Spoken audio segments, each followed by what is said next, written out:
الله أكبر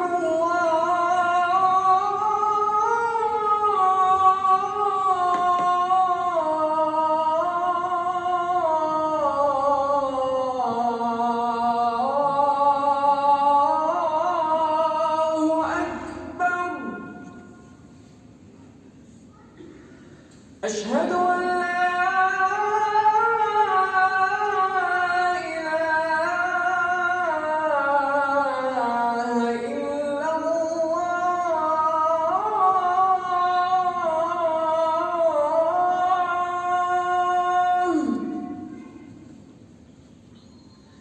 أشهد أن لا إله إلا الله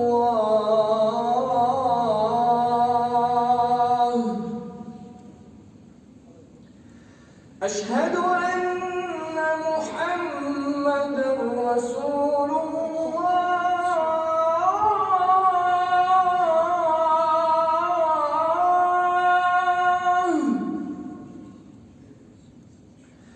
أشهد أن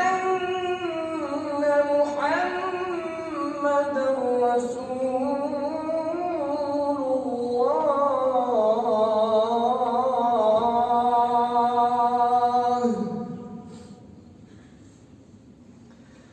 حي على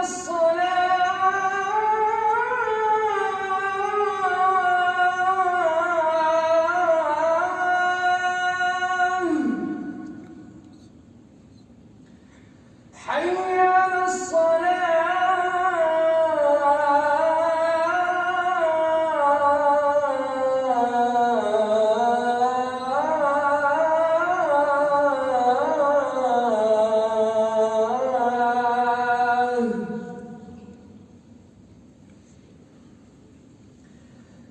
حي على حي على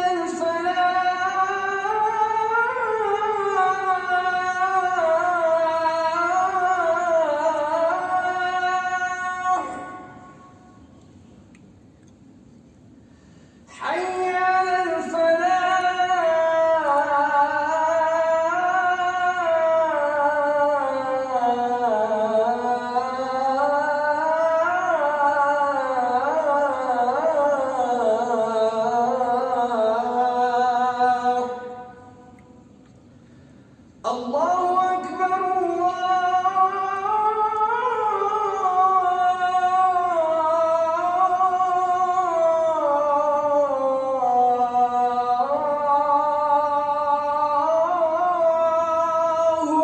أكبر لا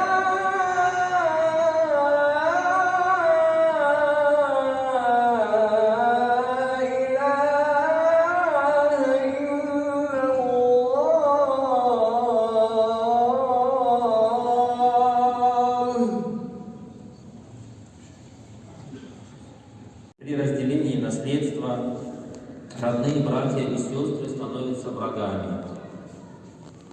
Вот. Это тоже, наверное, в своей жизни вы встречали. К сожалению, такие бывают случаи. И Мухаммад Расулуллах, алейхиссалям, тщательно предостерегал нас от скупости и ее последствий. Так, сподвижник Абдулла ибн Амр сообщил: однажды посланник Аллаха саллаллаху сказал в своей проповеди: «Иякум аш-шух, файнама халяка ман кана каблякум биш-шух, амарахум биль-бухл, фабахилу, ва амарахум биль-кати'а, факатa'у, ва амарахум биль-фуджур, фафаджару». Остерегайтесь скупости, ибо погубила тех, которые были до вас скупость. Она привела их к жадности, прерыванию родственных связей и распутству. И часто вот случается, что родители умерли, остался дом, или остался там какая-то земля, или там какой-то счет в банке, и вот брат, сестра начинают ругаться. Нет, мне столько, я за папой смотрел больше, я смотрел меньше. Вот. Зачем так спорить, ругаться? Это дунья мало, покушал, попил и ушло туда, куда уходит. Ну, конечно, справедливость должна быть, и чтобы она существовала, Аллах установил законы в шариате, четко и ясно прописано, кому сколько положено из наследства. Это не смотрит на то, как ты ухаживал или не ухаживал за своими родителями. Ты обязан за ними ухаживать, так или иначе. Это тебе саваб, это аджр. Ухаживаем мы за родителями не за то, чтобы нам наследство досталось, а что Аллах повелел, смотрите за ними, мы смотрим, нам будет аджр саваб.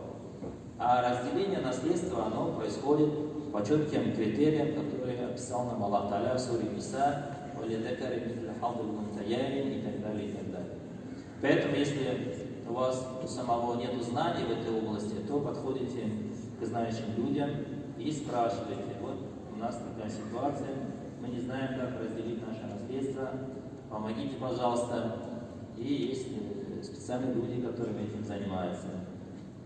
И желательно вот родителям и себе тоже даю такой совет, чтобы после нашей смерти не было таких вот разногласий, споров среди детей. Лучше наследство заранее прописать и нотариально его оформить. Иначе, к сожалению, практика показывает, что братья и сестры становятся врагами из-за вот этого мелочного дела. И тогда, иншаллах, мы будем более или менее, наше общество, то есть будет защищено от таких вот разногласий и споров. Третья категория людей, кому первостепенно следует помогать, это сироты. Сиротами с точки зрения мусульманского права считаются дети, потерявшие отца, не достигнув совершеннолетия. Ну а с точки языкового значения ятим это нечто одинокое, единственное в своем роде, тот, у кого нет поддержки. В исламе особое место уделяется сиротам, поэтому если вот посмотреть на исконно мусульманские земли, территории, там сирот вообще не остается. Их стараются быстрее взять родственники или даже чужие люди и воспитывать, чтобы получить аджр саваб. Я сам не был, вот говорят в некоторых наших регионах, российских регионах, в частности в Чечне, тоже нет домов для сирот. Всех забирают родственники, друзья, соседи, хотят аджр саваб получить. И по этому поводу напомню вам слова пророка, алейхиссалям. Этот хадис упоминается у имама Муслима, имама Ахмада. Пророк сказал: «Кафилю ятими лаху аули гайрихи ана ва хуа кахатайни фил джанна». Тот, кто заботится о сироте, родственники или чужом, я и он будем рядом, как вот эти два, и он указал на средний и указательный палец. Филь джанна, в раю. Представляете себе, такая очень большая награда быть рядом с пророком, алейхиссалям, в раю. И когда люди приходили к пророку, алейхиссалям, жаловались на то, что у них сердце стало черствым, жестким, но сердца сподвижников жесткие, это значит наши это вообще железобетонные, наверное. И спрашивали совет, что делать, чтобы сердце смягчить. И он говорил: иди погладь сироту. Вот это когда сироту гладишь за его голову, когда ему чем-то поможешь, сердце от этого смягчается. Также он советовал, алейхиссалям, чаще читать Коран, чтение Корана способствует смягчению сердец. И советовал посещать могилы, вспоминать про смерть, потому что мы в итоге покойники, часто об этом забываем. Если бы мы об этом помнили, то, конечно же, вели себя по-другому. Поэтому Расулуллах, алейхиссалям, советовал читать Коран, посещать могилы, вспоминать про смерть и проявлять доброту к сиротам. С другой стороны, угнетение сирот и присвоение их имущества является одним из 7 смертных грехов. Пророк, алейхиссалям, нас об этом предупредил. Во многих сборниках хадисов этот хадис упоминается и у имама Насаи, у имама Абу Дауда, у имама Муслима и у вашего земляка, имама Аль-Бухари.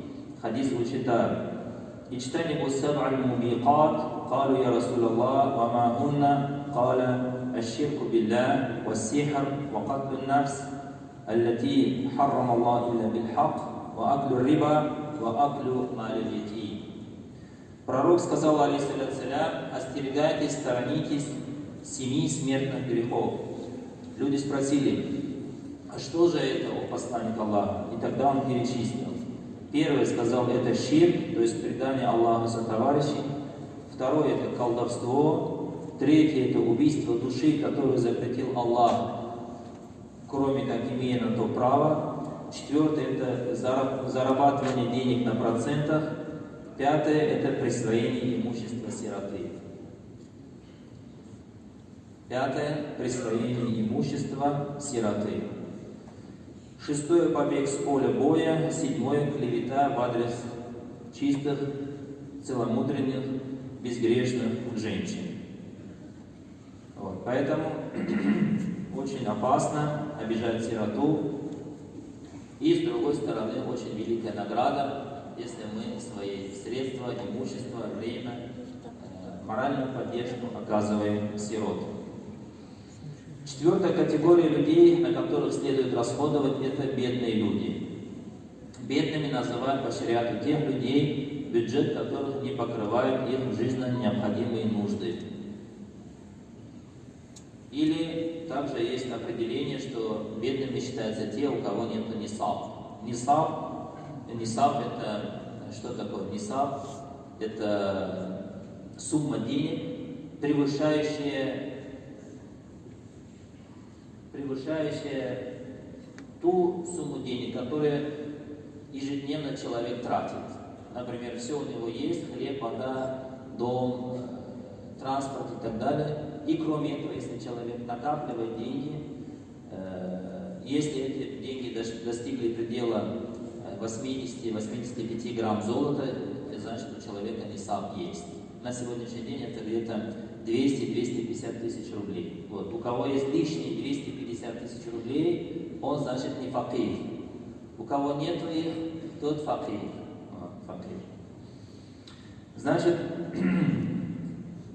мы видим вокруг нас, что Аллах кого-то обогатил, кого-то сделал бедным, кого-то сделал здоровым, кого-то сделал больным. Это суннатуллах, закон Аллаха таков.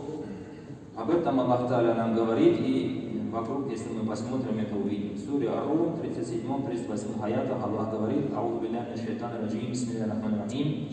Авалям ярау анна Аллаха ябсуту ризқа лиман яша'у ва якдир, инна фи залика лааятин ликауми ю'минун».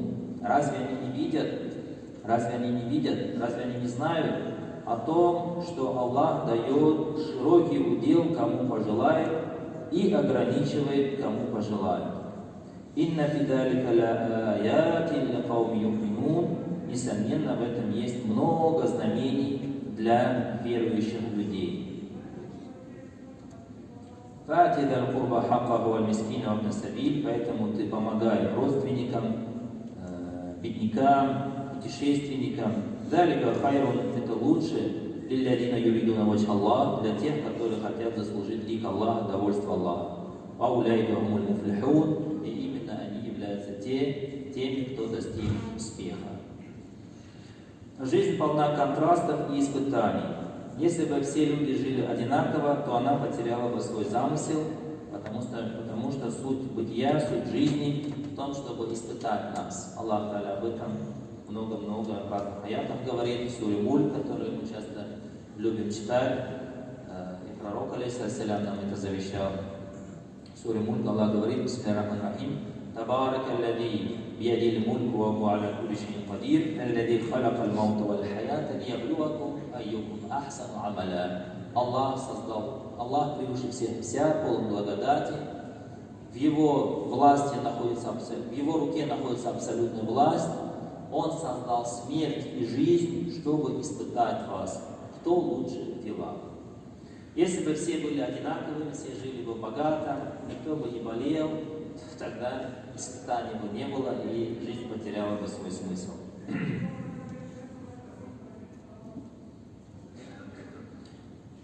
Если бы Аллах увеличил удел своим рабам, они стали бы бесчинствовать на земле. Такой аят тоже есть.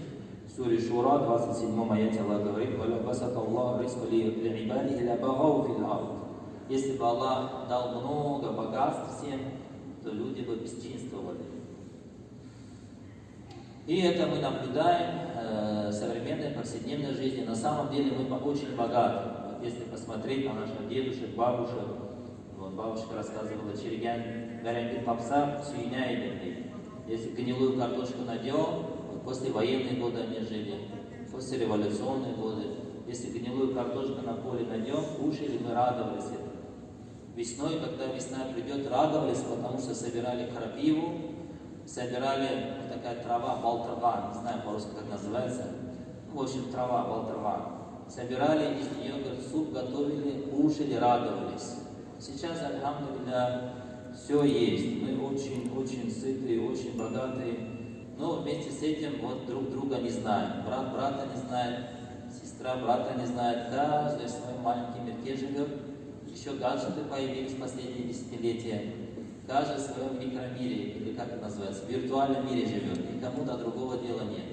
Потому что нужды нет. Друг другу в гости не заходим, что-нибудь не просим. Каждый думает, мне есть то, что есть, они их проблемы. Часто слышали, наверное, такое слово. Твоя проблема, твоя проблема. Но это вообще не по-мусульмански. Такие слова не говорите «твоя проблема». Его проблема — это значит «моя проблема». На самом деле, если ты ему не помог, у него проблема есть, ты ее не решил, она к тебе тоже вернется. Такова закон Аллаха таков. Нет такого, что я отдельно живу, он отдельно живет. Все мы большая семья. Абуна Адам, наш отец Адам, алейхиссалям. Аллах Та'аля так.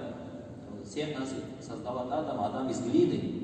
И нет превосходства белого над черным, черного над белым, араба над неарабом, неараба над арабом, или татара над русским, русским над татаром. Все люди перед Аллахом одинаковые. Только отличает что? Таква, набожность. А таква, она находится в сердце, в душе. Ты никому не можешь сердце открыть, посмотреть, что-нибудь там есть, что-нибудь там нет. Можно это русский или неверующий, кажется неверующий, а там у него такой таква, что он аминь скажет, его дуа принимается. А ты 10 лет дуа делаешь, тебя не примется. Да? Поэтому ни в коем случае других унижать не надо, издеваться над другими не надо, смеяться над другими не надо. Вот. Надо помнить, что все мы в смысле человечества братья, еще в смысле религии мы братья, еще в смысле родственных отношений мы братья, и все вот эти вот права, обязанности нужно знать и соблюдать. Пятая группа людей, кому следует расходовать, это Ибн Сабиль. Ибн это переводится как сын. Ибн Сабиль, если буквально перевести, это сын дороги. Вот есть такая, у арабов так принято.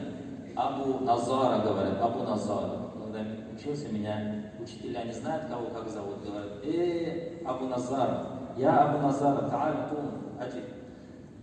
Абу переводится как папа, отец. Или также переводится как обладатель чего-то. То есть Назар это очки. О, очкарик, встань, отвечай. Ну, по-нашему это как бы так некрасиво звучит, если тебя очкарик назовут. Но в арабской культуре это нормально. Ибн это тоже не обязательно в буквальном смысле сын дороги. Дорога никого не рождает. Но сын дороги, то есть человек, привязанный к дороге. Путешествие это мучение. Сами вы знаете, многие из вас мусафиры здесь, приехали издалека. И вот об этом пророк Мухаммад сказал в сборнике имама Аль-Бухари, имама Муслима, имама Ибн Маджа, приводится такой хадис: «Асафару кит'атун мин аль-азаб, ямнау ахадакум та'амаху ва шарабаху ва наумаху, фаида қада нахматаху фаль ю'аджил иля ахлихи». Путешествие – это кусок мучений, ибо оно лишает нормальной пищи, питья и сна. Поэтому, если кто-то из вас выполнил свою миссию, пусть побыстрее возвращается к своей семье, говорил пророк Мухаммад, алейхиссаляту вассалям. Поэтому фактически путешественник может быть миллионером, но оказавшись на чужой земле, он остался ни с чем, и он заслуживает внимания и заботы. Дорога делает человека слабым и зависимым, а забота о слабых – это неотъемлемая часть нашей мусульманской культуры. Расулуллах сказал, алейхиссалям, в одной вот такой история, когда была среди сподвижников, жили два брата. Один был такой шустрый, активный, бывают такие, по природе, бизнесмены, торговцы, а другой был такой простой, хилый, не умел торговать, не умел там кого-то что-то обхитрить и так далее. И он много времени в мечети проводил. Тот старший брат младшего обеспечивал. И однажды старший брат пришел к пророку, алейхиссалям, и говорит: я Расулаллах, мне этот брат уже надоел. Постоянно я его обеспечиваю, помогаю. Он вот целыми днями только в мечети или на каких-то кружках знаний, или туда пошел, сюда пошел. И пророк сказал вот тогда вот этот хадис: «Халь тунсаруна ва турзакуна илля бидуафаикум». Неужели вы думаете, что удел от Аллаха приходит к вам, минуя слабых и ничтожных? Вот это ты много зарабатываешь. Почему? Потому что на твоем обеспечении есть вот этот брат. Если его не было, ты хоть целыми с утра до ночи работая, будешь меньше зарабатывать. Вот то же самое в нашей повседневной жизни. Вот. Если есть какие-то путешественники, слабые, нуждающиеся люди, и мы им помогаем, нам Аллах еще больше даст. Нам Аллах еще больше даст. И в семье то же самое. Вот часто мы, например, семью приводим, потому что семья – это основа, это ячейка общества. Некоторые боятся жениться. Я, говорит, не смогу прокормить. Другие боятся родить детей. Мы, говорит, не сможем их прокормить. Нет, вот из-за того, что у тебя в семье есть слабая жена, из-за того, что у тебя в семье есть слабые дети, Аллах тебе ризок будет больше давать. А если ты не женился, ходишь вот так, холостой, или жена есть, а детей не собираетесь заводить, вам мало будет приходить. Да. Мало будет приходить. Поэтому, конечно, с нашей стороны должна быть активность, харакят, движение, а баракат от Аллаха. И вот этот общий закон, аль-тунсаруна турзакуна или бидуафайкум, неужели вы думаете, что удел от Аллаха, помощь от Аллаха приходит к вам, минуя слабых? Об этом законе помните и обязательно поддерживайте слабых, нуждающихся и в том числе путешественников. Поэтому наши праведные предшественники, они часто слышали эти слова, слышали о том, что надо поддерживать слабых и так далее, поддерживать путешественников, и строили караван-сараи, устанавливали на дороге сосуды с водой, прорывали колодцы и родники, усовершенствовали транспортную инфраструктуру. И историки доказывают, что транспортная система с почтовыми станциями на Руси – это наследие от Золотой Орды. Поэтому вот кто-то из вас, многие работают в сфере, как назвать, строительства, правильно? Другие, многие работают в сфере ЖКХ, вот, подметают двор и так далее. Вот здесь у вас есть большие очень шансы заработать милость Аллаха Субхану ва Тааля, когда вы обеспечиваете проходимость дорог, когда вы поддерживаете инфраструктуры, развитие инфраструктур. За это вам будет очень большая награда, потому что пятая категория людей, которые получают большую награду от Аллаха за то, что расходят на пути Аллаха, это те, которые помогают путешественникам. Вот. Подводя итог сказанному, еще раз этот аят прочитаем. Аллах Та'аля говорит: Бисмилляхи рахмани рахим. Яс'алунака маза юнфикун, тебя спрашивают, что им тратить.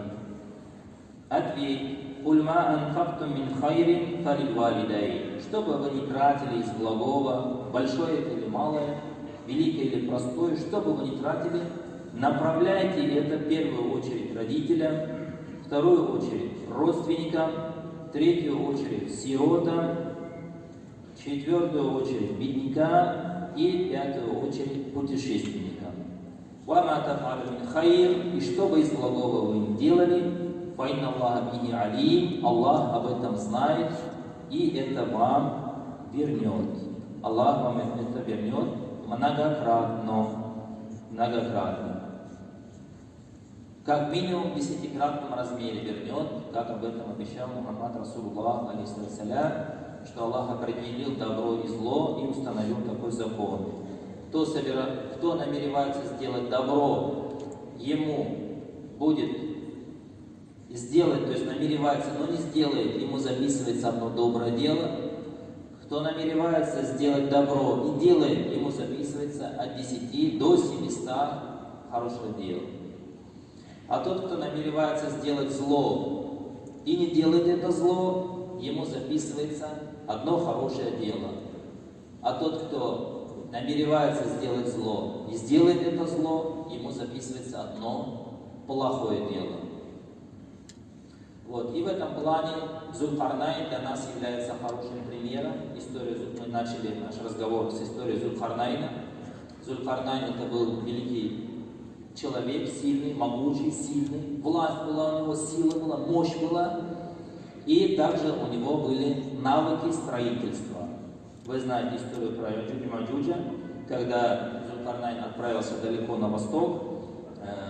Вот даже не буду голословным, вот этот аят прочитаем. أعوذ بالله من الشيطان الرجيم بسم الله الرحمن الرحيم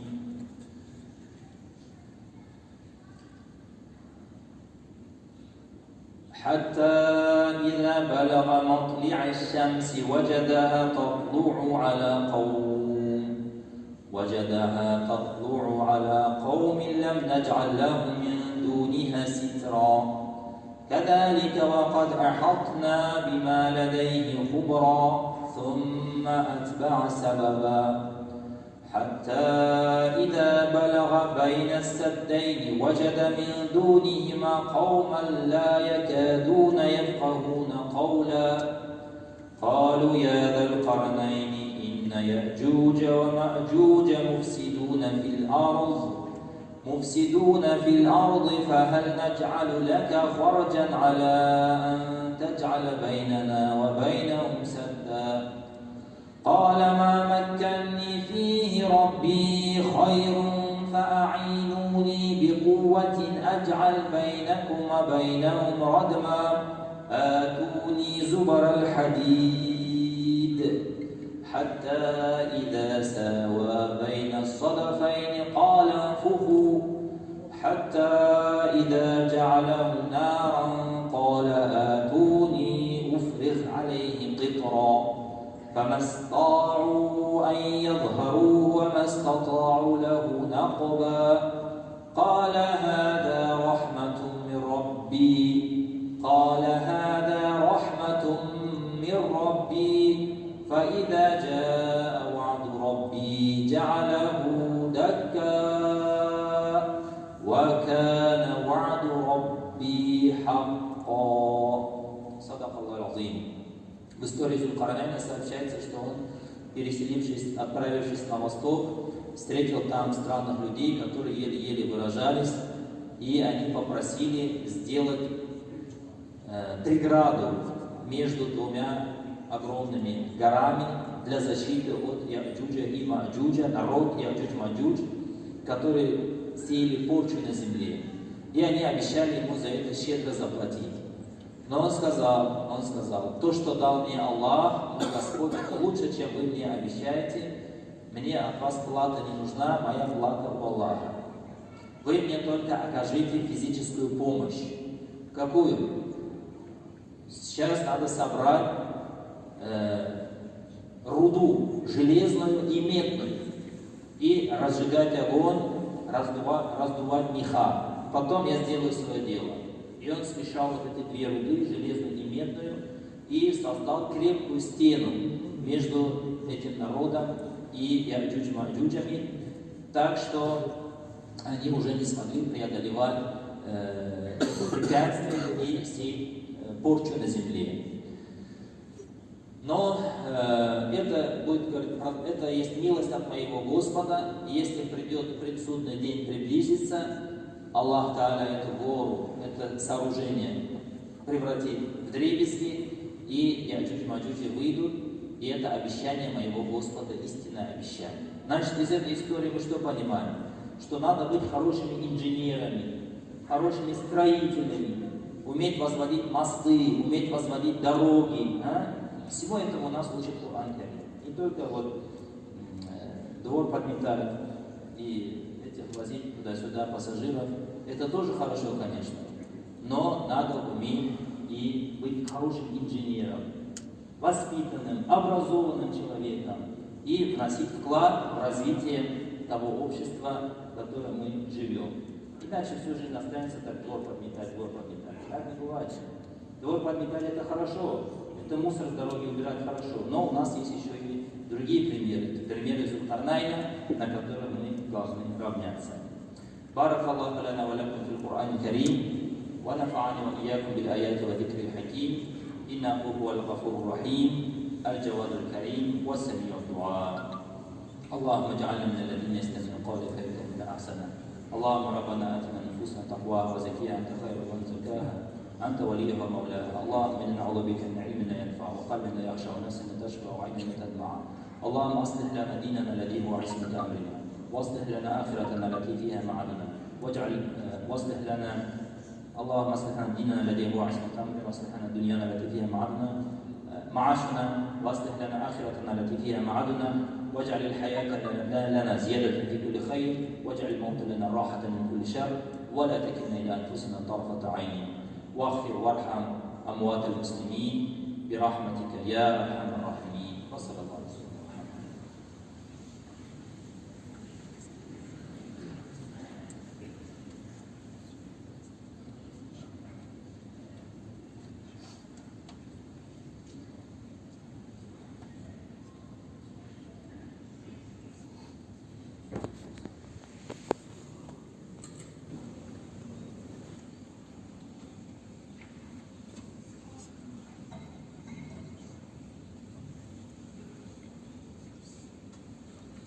أنصتوا رحمكم الله. الله أكبر الله أكبر الله أكبر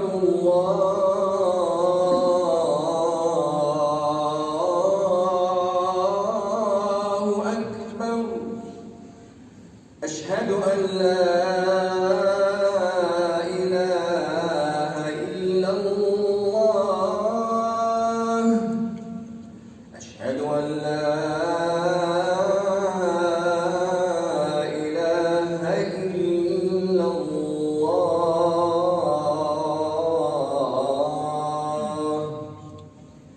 أشهد أن محمدًا رسول الله. أشهد أن محمدًا رسول الله.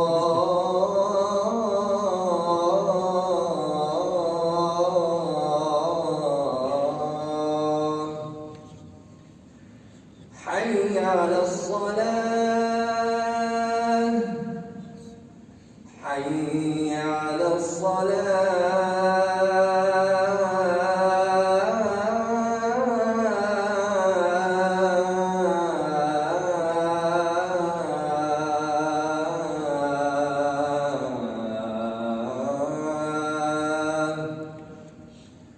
حي على الفلاح.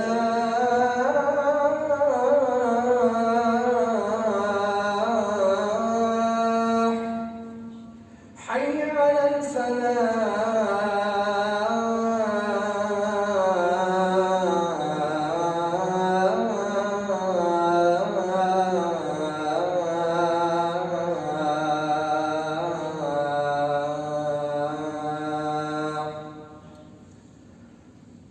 الله أكبر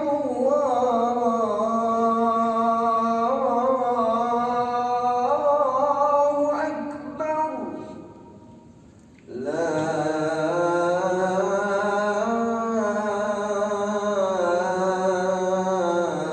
إله إلا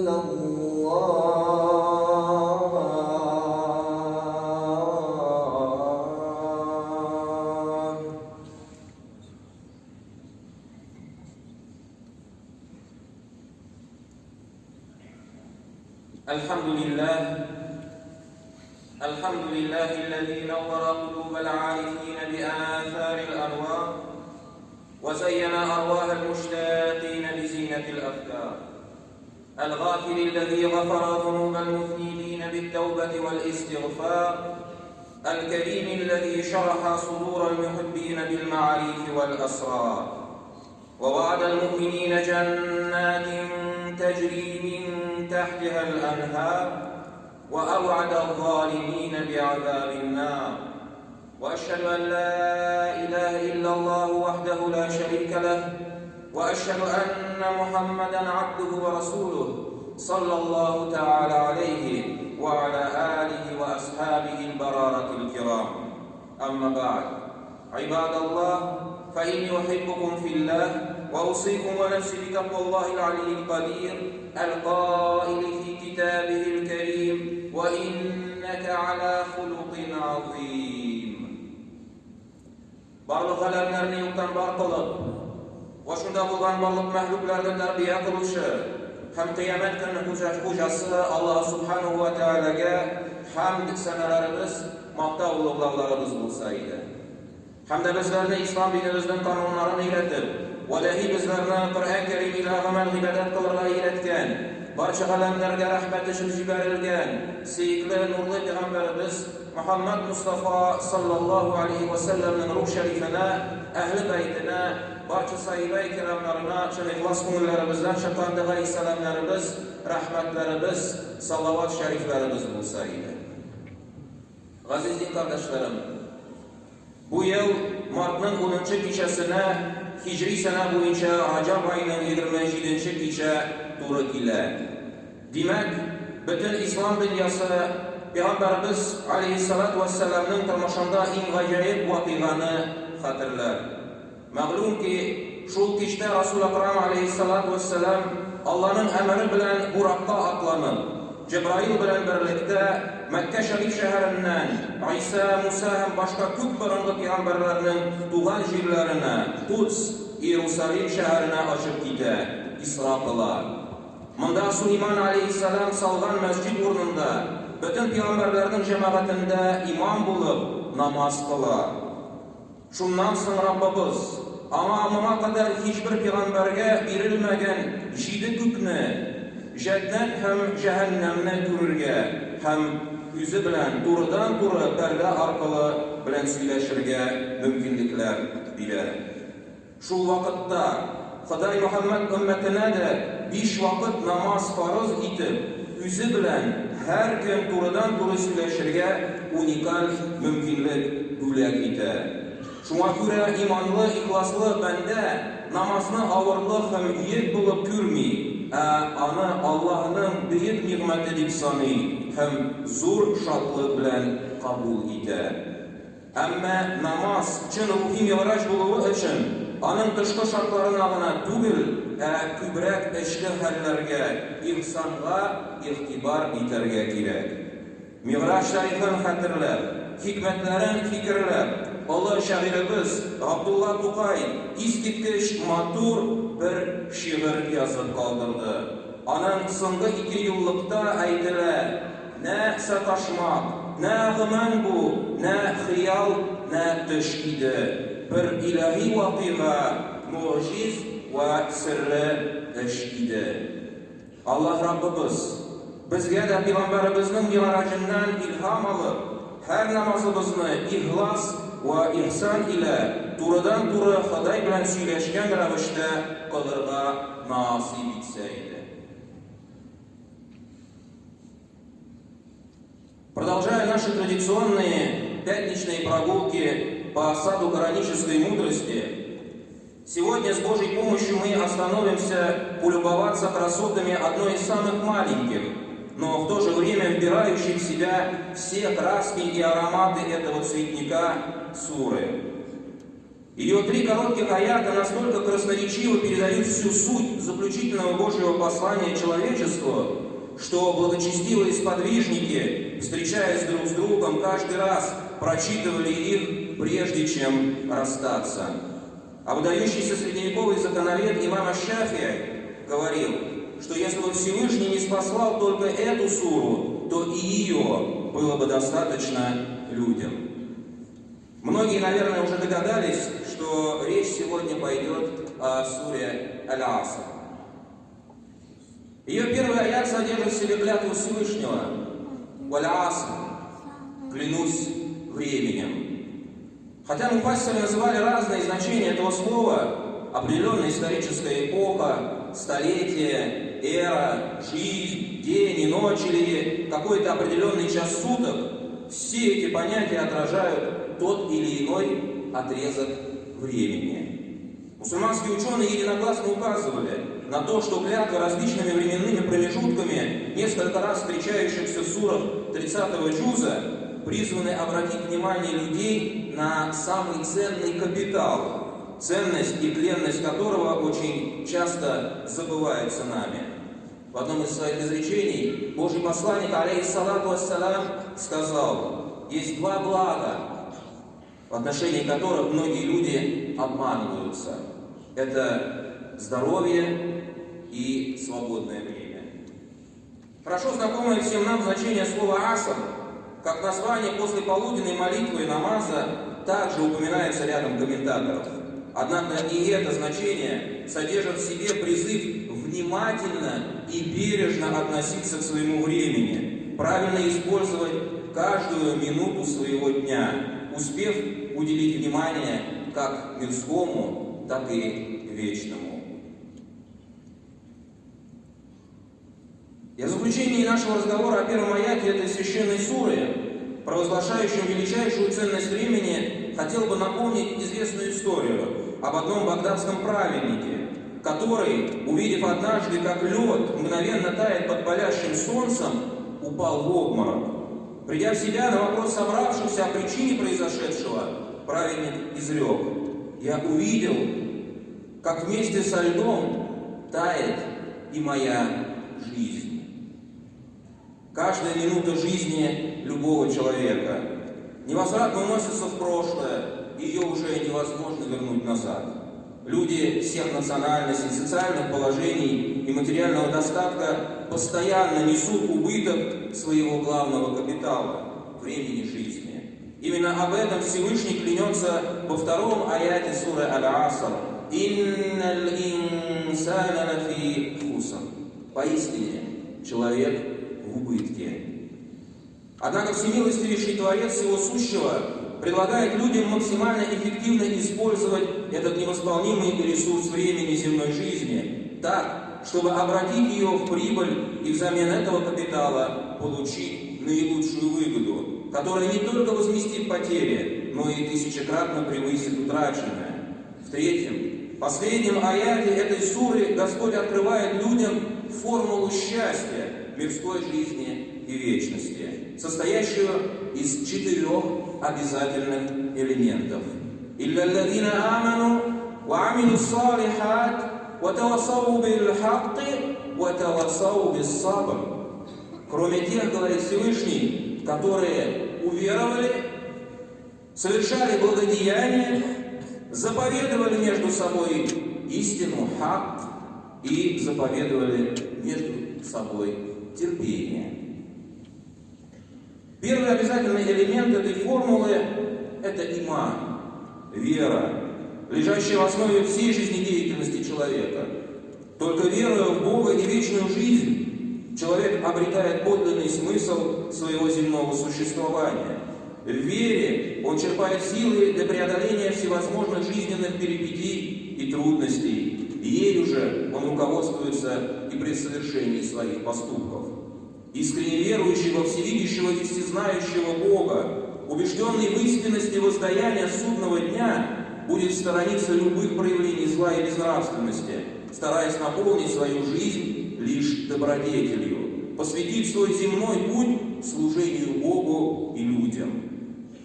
Апостолы пророка Иисуса, Иса, алейхиссалям, красноречиво отмечали, что вера без дел мертва. Это подтверждает и то, что, как и во многих других аятах благородного Писания, вторым обязательным элементом формулы счастья, открытым в суре Аль-Аср, является благодеяние. Это емкое и многозначное понятие не ограничивается лишь молитвами и постами, ибо в этом случае Господь бы так и сказал, а вбирает в себя самые различные формы благих деяний, способствующих нравственному совершенствованию самого человека и помощи нуждающемуся, а также, конечно же, прогрессу всего общества во всех направлениях. Оно охватывает все добрые дела, начиная с таких мелочей, как, например, уборка мусора, мешающего людям на дороге, включая в себя великие добродетели, такие как, например, медицинская помощь больным и строительство социальных объектов. Пророк Мухаммад, алейхиссалату вассалам, говорил: лучшие из людей те, кто больше всего приносят пользы другим людям. Ряд комментаторов обращал внимание на тот факт, что слово «салихат» употребляется именно во множественном числе, что указывает не на одно или два добрых дела, совершаемых от случая к случаю, а на постоянную и неизменную доброту всех поступков. Третьим обязательным элементом рассматриваемой формулы является соблюдение в отношениях истины. Хакк. Это многогранное арабское слово имеет различные значения, одно из которых передает смысл надлежащего, права. В этом значении оно употребляется как в языке Корана, например, в словах Всевышнего «Ваати зал курба хаккаху» – «отдавай близкому его право, то, что ему надлежит». Так и в обиходной речи. Например, выражение «хаккуль милькия», то есть право собственности, или «хаккуль муаллиф», то есть авторское право, и много других подобных выражений. В этом значении слово «хакк» вошло и во многие другие языки мусульманских народов. Например, в татарском языке говорят «ата-ана хакка» – права родителей, «кюрши хакка» – права соседей, и даже говорят «эш хакка», то есть право на то, что ты заработал, то есть зарплата. Все это есть хакк. Соблюдение прав родителей и детей, прав жены и мужа, работника и работодателя, прав соседей и родственников, прав государства и граждан. Это неотъемлемая составляющая благополучия и процветания как отдельного человека, так и всего общества в целом. Поэтому перед каждым своим действием и даже словом по отношению к другому нужно задать себе вопрос: а имею ли я на это право? Есть ли у меня на это хакк? Не нарушу ли я этим права другого? Например, имею ли я право сделать замечание этому человеку, даже если мне кажется, что он ошибся? Имею ли я право требовать за какую-то работу, зарплату? Может быть, я ее не выполнил или сделал плохо? Имею ли я право на это? Не нарушаю ли я права других? Тем, как я вожу велосипед свой, машину свою. Не нарушаю ли я права других людей, когда паркуюсь? Не нарушаю ли я права других людей, когда включаю что-то громко на своем телефоне, телевизоре дома? Не нарушаю ли я права других? Подобные вопросы должны возникать каждый раз, как только мы вступаем хоть в какие-то взаимоотношения с другими. К очень большому сожалению, сегодня больше принято качать свои права, нежели уважать права другого. Но такое положение дел не только приведет к социальной катастрофе, но и станет причиной сурового наказания вечности, о чем Всевышний Аллах Субханаху ва Тааля сказал: «Уаилу лилмутаффифина аллазина иза кталу аля ан-нас ястауфун, ва иза калухум ау вазанухум юхсирун». Горе!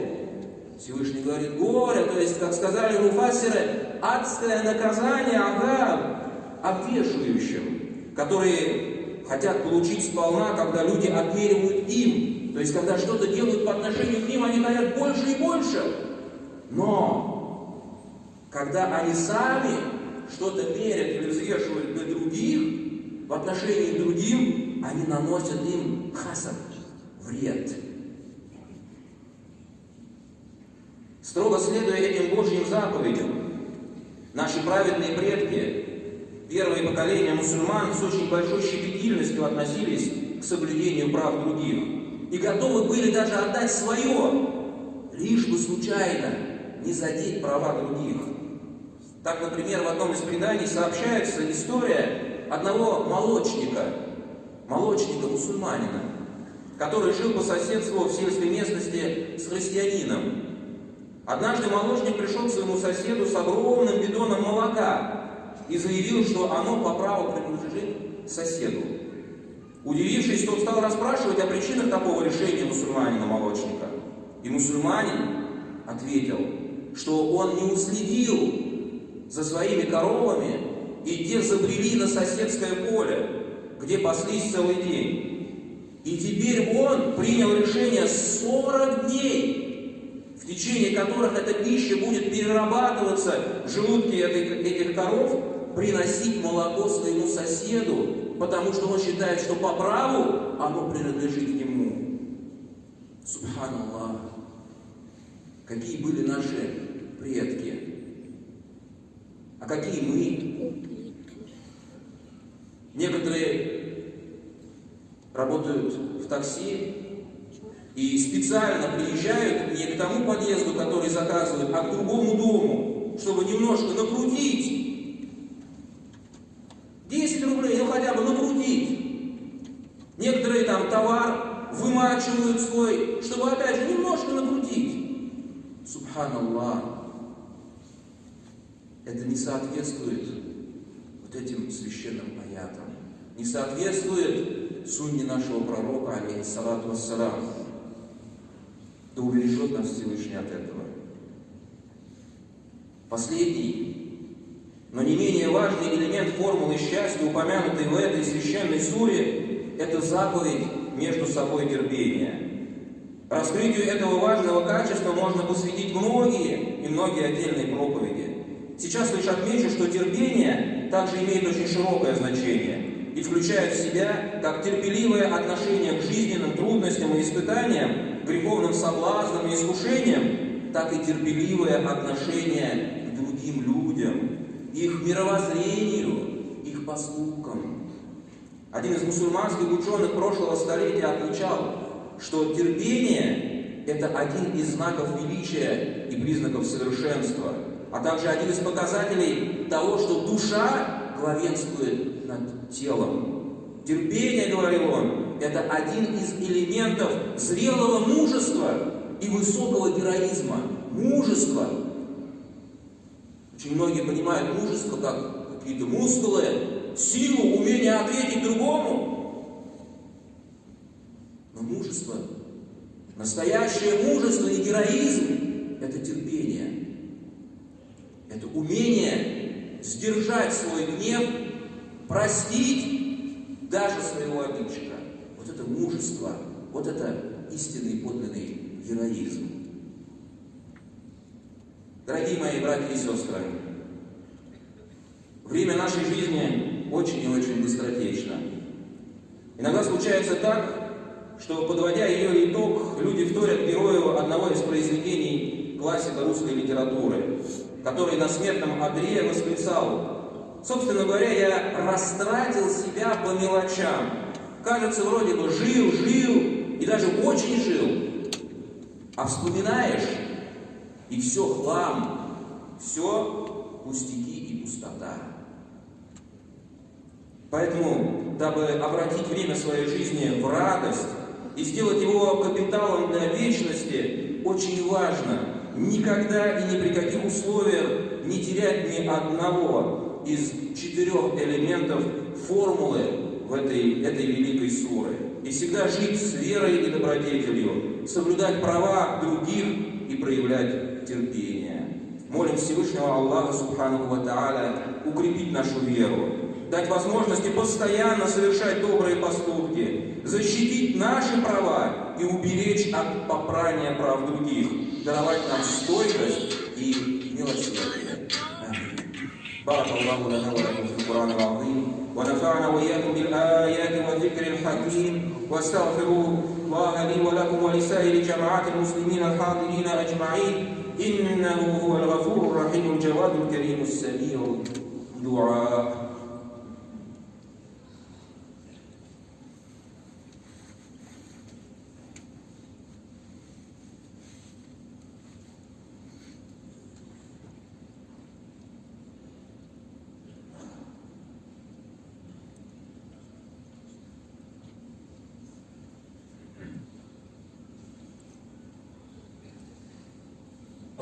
الحمد لله نحمده ونستعينه ونستغفره ونتوكل عليه، ونعوذ بالله من شرور أنفسنا ومن سيئات أعمالنا، من يهده الله فلا مضل له ومن يضلل فلا هادي له، وأشهد أن لا إله إلا الله وحده لا شريك له، وأشهد أن محمدا عبده ورسوله. Дорогие мои братья и сестры, я также хотел бы напомнить вам, что на следующей неделе в ночь с 10 на 11 марта придется 27-я ночь месяца Раджаб, в которую мы все вспоминаем одно из величайших событий, чудесных событий в жизни заключительного Божьего посланника, нашего пророка Мухаммада, саллаллаху алейхи вассалям, ночь Ми'араджа, ночь Вознесения. Поэтому постарайтесь также в эту ночь провести время в дополнительных молитвах, в дуа, вспоминая и размышляя над этим великим событием. فقال الله تعالى في كتابه الكريم: إن الله وملائكته يصلون على النبي يا أيها الذين آمنوا صلوا عليه وسلموا تسليما اللهم صل على محمد وعلى آل محمد بعدد من صلى وصام اللهم صل على محمد وعلى آل محمد بعدد من قال وقام صل وسلم عليه وعلى جميع الأنبياء والمرسلين اللهم اغفر لي ولوالدي والمؤمنين والمؤمنات والمسلمين والمسلمات الأحياء منهم والأموات اللهم انصر من نصر الدين اللهم انصر من نصر الدين اللهم انصر من نصر الدين واخذل من خذل الدين. عباد الله، إن الله يأمر بالعدل والإحسان وإيتاء ذي القربى وينهى عن الفحشاء والمنكر والبغي يعظكم لعلكم تذكرون. اذكروا الله العلي العظيم الحي القيوم يذكركم واشكروه يزد لكم واستغفروه يغفر لكم ولذكر الله تعالى أكبر لو كنتم تعلمون. وأقيموا الصلاة والسلام عليكم ورحمة الله. الله أكبر الله أكبر الله أكبر الله أكبر أشهد أن لا إله إلا الله أشهد أن لا إله إلا الله أشهد أن محمدا رسول الله أشهد أن محمدا رسول الله. حي على الصلاة حي على الصلاة حي على الفلاح حي على الفلاح قد قامت الصلاة قد قامت الصلاة. الله أكبر الله أكبر لا إله إلا الله.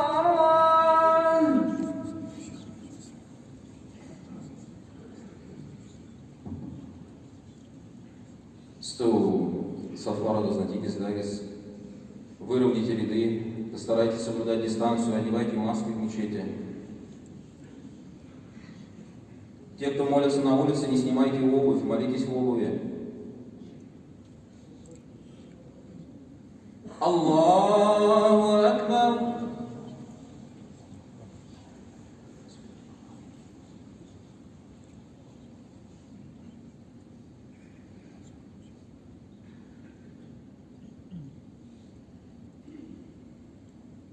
الحمد لله رب العالمين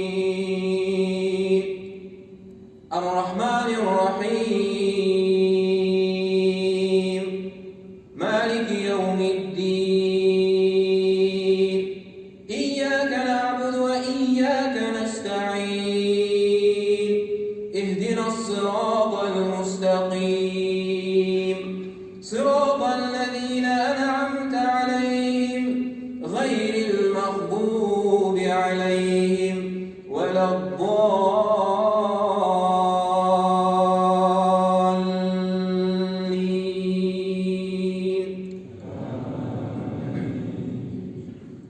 والتين والزيتون وطور سينين وهذا البلد الأمين لقد خلقنا الإنسان في أحسن تقويم ثم رددناه أسفل سافلين إلا الذين آمنوا وعملوا الصالحات فلهم أجر غير ممنون فما يكذبك بعد بالدين أليس الله بأحكم الحاكمين الله أكبر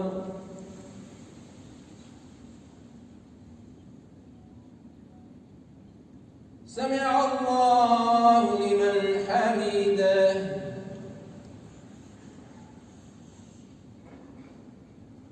الله أكبر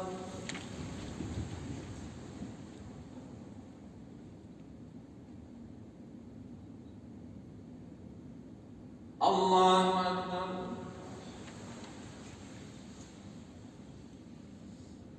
الله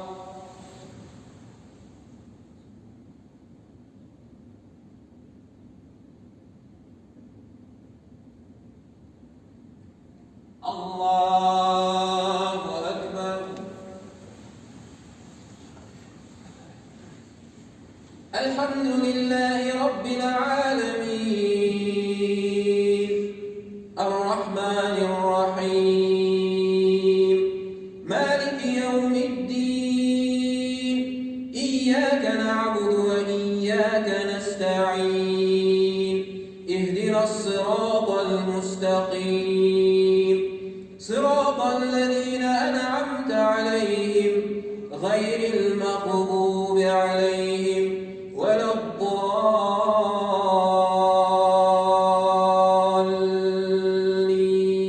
الضالين أرأيت الذي يكذب بالدين فذلك الذي يدعو اليتيم ولا يحض على طعام المسكين فويل للمصلين الذين هم عن صلاتهم ساهون الذين هم يراءون ويمنعون الماعون الله أكبر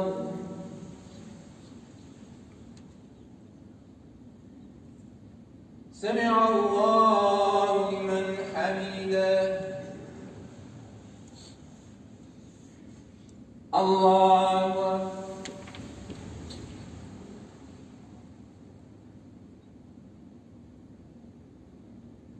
الله أكبر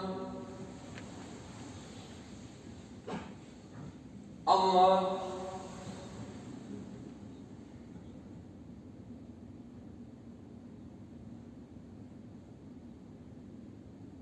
الله أكبر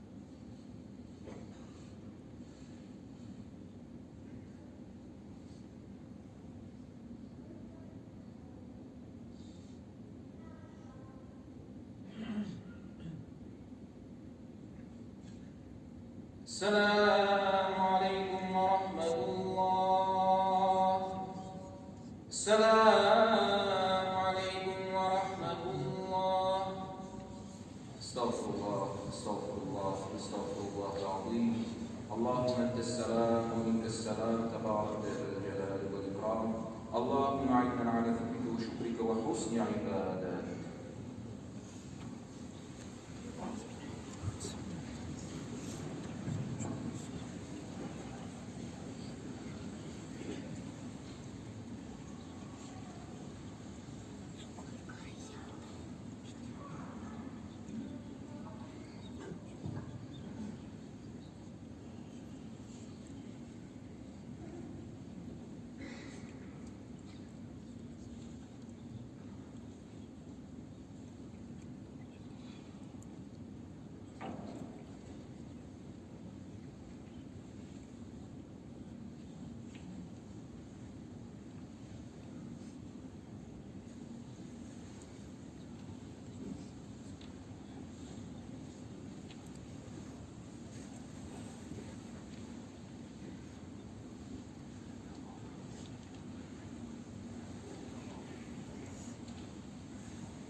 سبحان الله والحمد لله ولا إله إلا الله والله أكبر.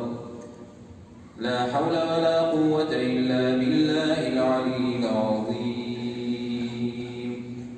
ما شاء الله كان وما لم يشاء لم يكن. أعوذ بالله من الشيطان الرجيم. بسم الله الرحمن الرحيم. الله لا إله إلا هو الحي القيوم.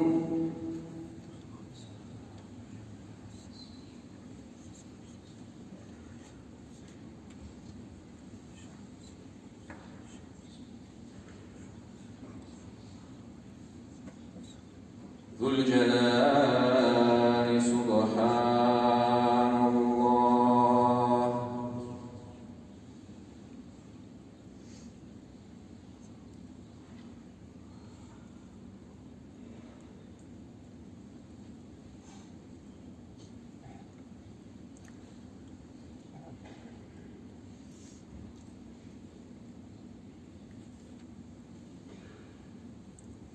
دائما الحمد لله.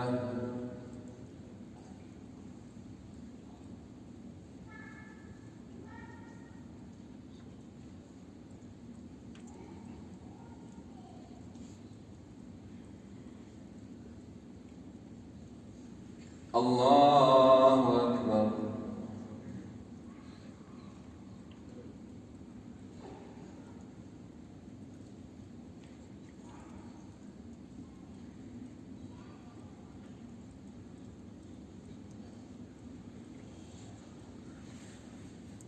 لا إله إلا الله وحده لا شريك له. له الملك وله الحمد يحيي ويميت وهو على كل شيء قدير وإليه المصير. إله إلا الله.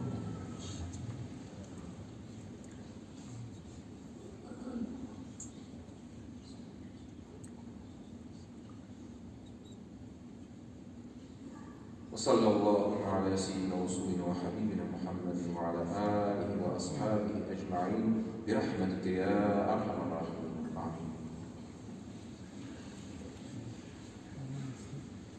أعوذ بالله من الشيطان الرجيم. بسم الله الرحمن الرحيم. أولم ير الإنسان أنا خلقناه من نطفة فإذا هو خصيم مبين. وضرب لنا مثلا ونسي خلقه قال من يحيي العظام وهي رميم. قل يحييها الذي أنشأها أول مرة وهو بكل خلق عليم. الذي جعل لكم من الشجر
إلى آمين. الحمد لله رب العالمين والصلاة والسلام على رسولنا محمد وعلى آله وأصحابه أجمعين. Ya Rabbimiz Allah şu mübarek izleyici vaktinde şu kılgan ibadetlerimizni öz rahmetin ile kabullardan kılsaydı. Ya Rabbimiz Allah şu iki cuma arasında barca kılgan ibadetlerimizni, iyiliklerimizni kabullardan kılsaydı. Şu iki cuma arasında kılgan ihtimciliklerimizni gafu ve mağfirat kılsaydı.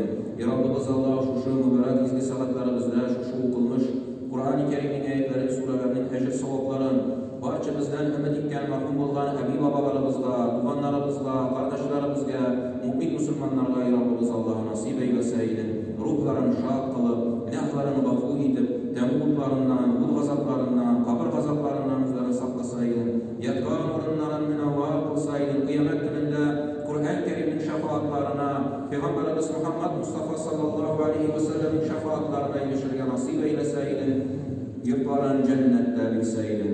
Ya Rabbimiz Allah'ın şu okunmuş Kur'an-ı Kerim'in ayetlerin, surelerin hürmetlerine, bizge de balalarımızga, tuganlarımızga, kardeşlerimizge, barça dünyada yaşayıcı mümin Müslümanlarga, barça adam balalarına ya Rabbimiz Allah uzun sağlık, selametlik, tevfik, hidayet, şadlık, bahitlik, saadetlik bilseydin. Ya Rabbimiz Allah barça bela kazalardan, barça naçarlıklardan, naçar işlerden, sihirlerden, avrulardan, hastalardan ya Rabbimiz Allah uzun saklasaydın. Ya Rabbimiz Allah yaxşı işlerimizde, hizmetlerimizde uğuşlar bilseydin, cingillik bilseydin, yerden bilseydin, berakat bilseydin. Hem de aralarımızda hastada bulunan kardeşlerimizge, hususan şu Maynur Demirgali kızı kardeşimiz, Atabek Muhammed Ali ulu kardeşimiz, Usman Muhammed Habib ulu kardeşimiz, Linda Alexander kızı, hem de şu yan doğan bala Hadice, hem de şu Müslüman John kardeşlerimizge, ya Rabbimiz Allah uzun hayırlı şifalar bilseydin. Ya Rabbimiz Allah senden nasrıyız, senden şifa bilücü, sen şifa bilmesen hiç kim şifa bilmez. Üzerine hayırlı şifalar bilseydin. Ya Rabben nasi ethiqil bas, işfi ente şafi, şifan la yugaru sakaman. Allahümme Rabbena ya Rabbena, ya mukallibel kulubi thabbit kulubana ala dinik. Rabbena la tuzigh kulubana ba'de idh hedaytana ve hab lana min ledunka rahmeten inneke entel vehhab. Rabbena atina fid dunya hasene ve fil ahireti haseneten ve qina azaben nar. Birahmetike ya erhamer rahimin. Amin.